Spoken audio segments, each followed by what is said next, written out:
Alright guys, welcome back to another Lady Savage video. Today I'm going to be telling you guys my top 10 questions I asked my midwife before I hired her. This is the thing I would suggest anyone do, is make a list of really important questions to you to ask your doctor, several doctors, several midwives. Find the person that works well for you, will support you in all the decisions that you've chosen to make for you and your family. And so I'm going to just list off a few things that were important to me and kind of share a little bit about each one. So there is going to be 10. Some of them are longer than others. And without a doubt, I asked her way more questions than just these 10.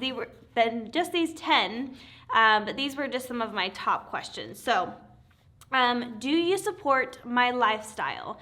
So for me personally, my lifestyle is very important. It's important that I have support being keto the whole time I'm pregnant and postpartum, and then also my weightlifting.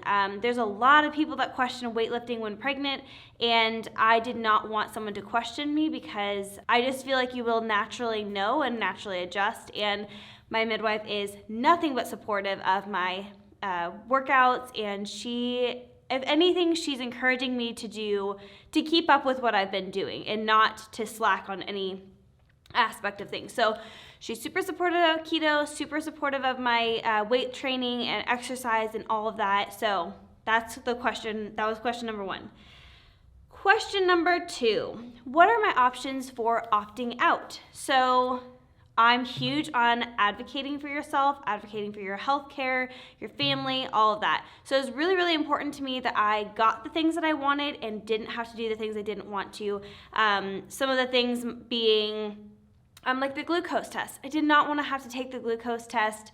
So I wanted to know, what are my options for opting out of that? Things like cervical checks and whatever else, like blood tests and yada, yada, yada. There's some things that I wanted to get tested, and there's some things that I didn't want to get tested or checked or whatever it is. So you have options no matter what you decide to do. You do have options, and I wanted to know what she was willing to let me opt out of and what she wasn't willing to let me opt out of. And all the things that she let me opt out of are the things that I didn't want to. And there was very, very few things that she didn't want me to opt out of, and they're things that I wouldn't have wanted to in the first place. 3, what is the mortality rate of mom and baby? I'm doing a home birth, or we're hoping to do a home birth as long as everything works out well.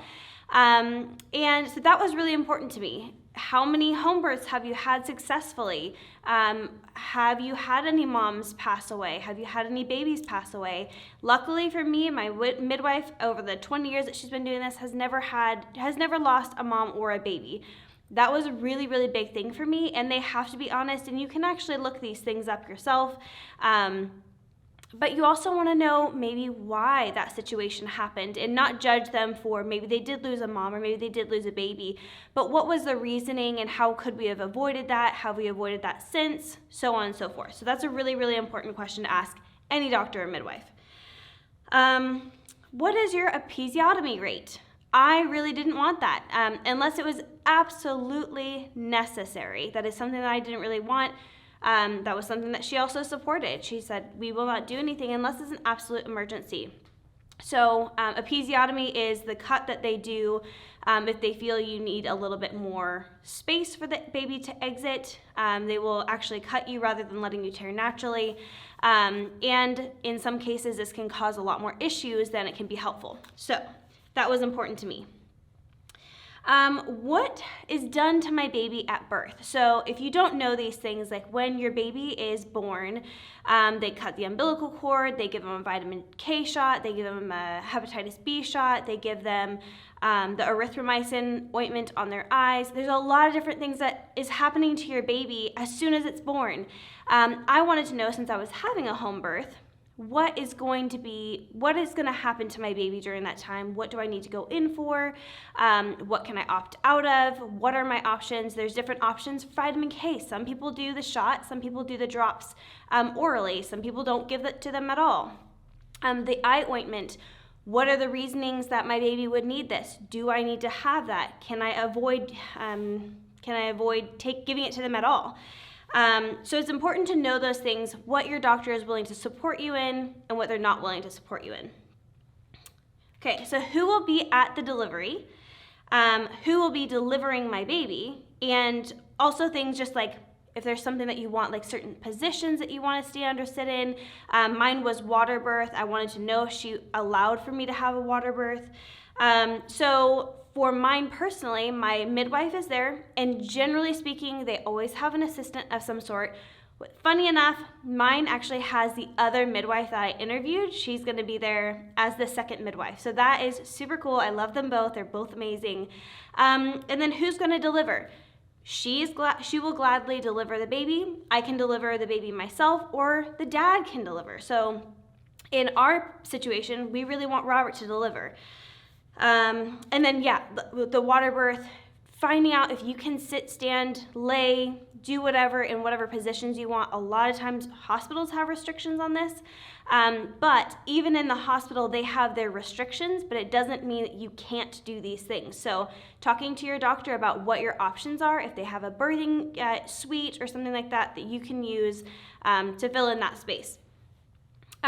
What is her license, and what does it allow you to do? So in the state of Arkansas, there's certain things you can't do at home. So you can't do like a breech birth, clearly a cesarean.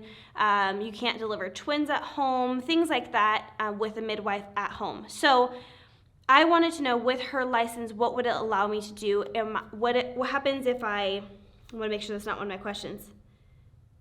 I did have that as another question. So I just wanted to know what it would allow her to do.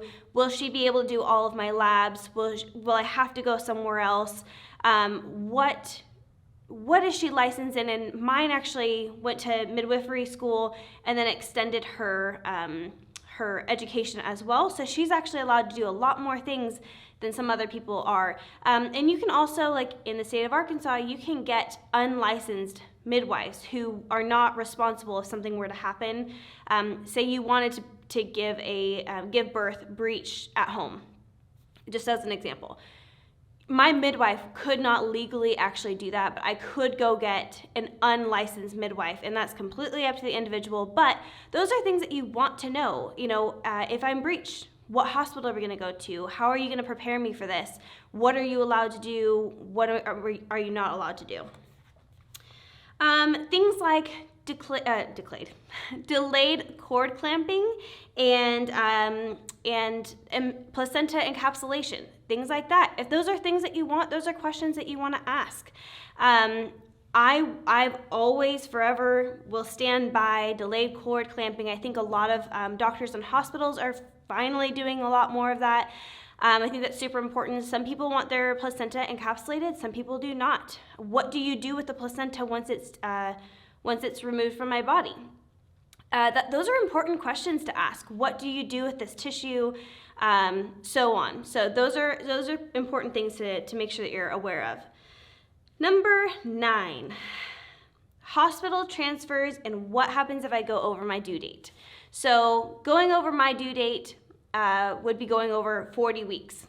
Typically, for the majority of people, first-time moms go over their due date. So knowing that, I want to know, what is she going to do to help me if I go over my due date? I have to go to the hospital, I have to do this, I have to do these tests. And we worked it out. We figured out what was going to work, what was not going to work, how long I can actually go being able to birth at home, how many checks I have to get if I go over my due date. And then hospital transfers. I wanted to know how many hospital transfers she has. I want to know how many successful home births she's had. I want to know why people have been transferred over. Has it been an emergency, or has it been just because the pain is intolerable and they need to be transferred?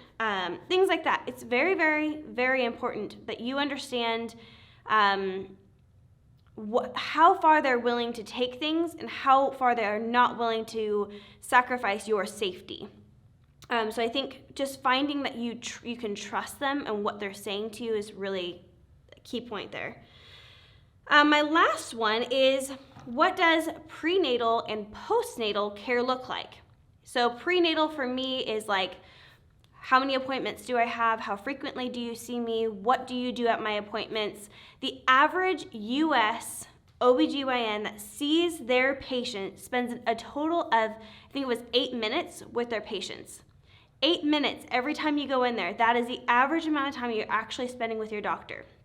When I go see my midwife, I spend a full hour talking with her, communicating. She's touching me, measuring me, doing all the things.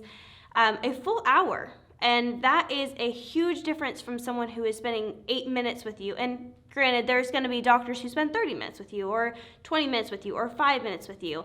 But to me, it's important to build that bond and relationship with the person who's going to be there in the most intimate moment of your life.